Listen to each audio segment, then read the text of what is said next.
been about a month since I've installed the catch can, approximately 1,000 miles, and we're going to see if there's definitive proof whether this catch can works or not. So right now I'm unscrewing the cup from the bottom here.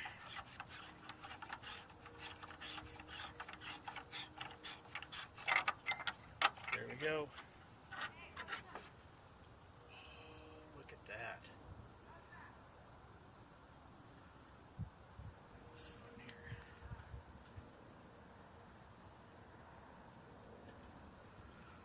I'm going to go ahead and pour this into a little cup here. See how much oil we've.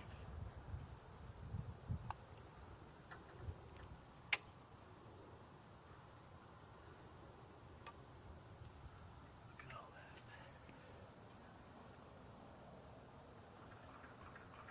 Well, I think there's your definitive proof that this catch can is worth the 28 bucks.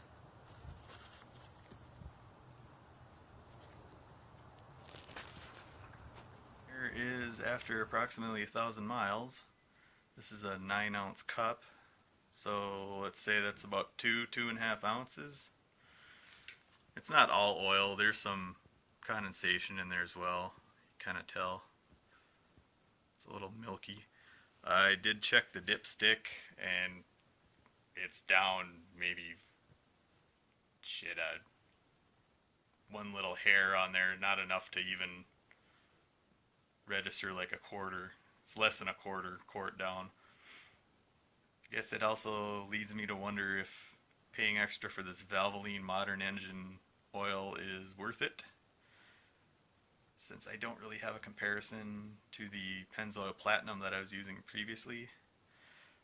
Regardless of that, when it warms up outside, I will be taking off my upper intake manifold and soaking it in some Purple Power and mechanically cleaning those intake valves off with some B12 Chem tool. So there you have it. If you have a 3.6 VVT, LFX, LLT, LGX, whatever the new one's called, install a catch can. The one I got was 28 bucks and it works. There's the proof. Go out and get one. Thanks for watching.